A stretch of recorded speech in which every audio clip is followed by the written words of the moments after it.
I'm Dr. Vaishali Deshmukh, endocrinologist from Pune, and I'm here to talk to you on Polycystic Ovarian Syndrome.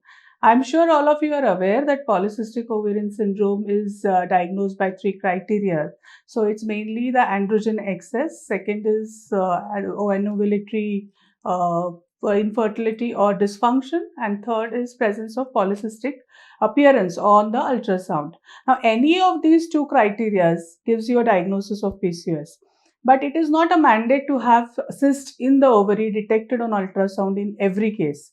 Second important thing is that one needs to rule out hyperprolactinemia, hypothyroidism, and late onset congenital adrenal hyperplasia when you are labeling patient as PCOS. So these three important points, once taken care of, you can diagnose PCOS easily. What is difficult is that varied spectrum of PCOS, because you have a spectrum coming from say adolescence to reproductive age group to menopause and so on and so forth. But what I feel is that the spectrum varies between three symptoms. One is metabolic abnormalities like obesity, dyslipidemia, impaired glucose tolerance. Second is skin abnormalities like acanthosis nigricans, then skin tags and skin pigmentation. Third, hirsutism is also a common cutaneous manifestation. Apart from this, menstrual irregularities and infertility issues and reproductive issues also come into action. Later on in life, they can come with endometrial cancers and high risk of other cancers because of the obesity related problems. So what we need to understand that every PCOS patient needs to be ruled out for metabolic abnormalities, because usually the adolescents would come mainly with menstrual complaints and cutaneous manifestations and obesity. The menopausal would come mainly with dysfunctional uterine bleeding and related metabolic problems. So at all the ages, metabolic problems have an important role to play. Now, when we are talking about treating and diagnosing metabolic problem, one needs to understand that lifestyle intervention is a very important aspect of treatment of these conditions, because we all know that PCOS, there is no perfect drug. We know all the medicines used in PCOS, but they have a role to the tune of say 30% to 40% in the benefit of treatment. But when it comes to lifestyle intervention, it has a role to the tune of 60 to 70%. So any patient with PCOS needs lifestyle intervention, and nearly 70% of lifestyle intervention is based on diet therapy. Now, when we are talking about diet therapy, there are two important points: that they need to increase their fiber intake, they need to cut down the portion size, and they need to have a good caloric counting in their meals, as well as a good reduction of the carbohydrates in their meals. Now, it's very difficult to achieve in a standard Indian diet to achieve all these proportions. So here comes the role of meal replacement therapies, where we want to increase the protein intake, we want to increase the fiber intake, and still cut down the caloric intake. And that is why we've seen in our practice that meal replacements works wonderfully, especially in patients with PCOS of different ages.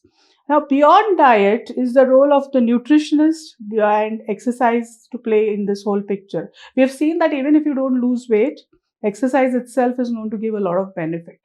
Now, if exercise is not included along with diet, unlikely that your medicines will work. Then comes the role of medicines as such. And if you see that psychology plays a major role in PCOS occurrence as well as PCOS manifestation. We've seen a lot of depression, anxiety coming up in patients with PCOS, and that also needs to be addressed as a part of lifestyle intervention. Now, beyond this, in medicines, metformin has an important role where obesity and insulin resistance comes into play, where bleeding is a problem or menstrual irregularity is a problem, or you want to cut down the hirsutism or acne, then OCs have a better role into play. And of course, the androgen excess manifestations like hirsutism and acne would benefit better with anti-androgen therapy. So the therapy would actually change depending on what is the manifestation of that particular patient with PCOS. So treatment differs in individual patient, investigations differ in individual patients, but on an average, you need to do a fasting PP sugar, a fasting PP insulin, a lipid profile, OGTT if possible, and HbA1c assessment of these patients, because these are your future patients for diabetes and hypertension and metabolic syndrome. An important aspect which most of our gynec colleagues need to remember is that don't lose these patients with PCOS. You need to follow them.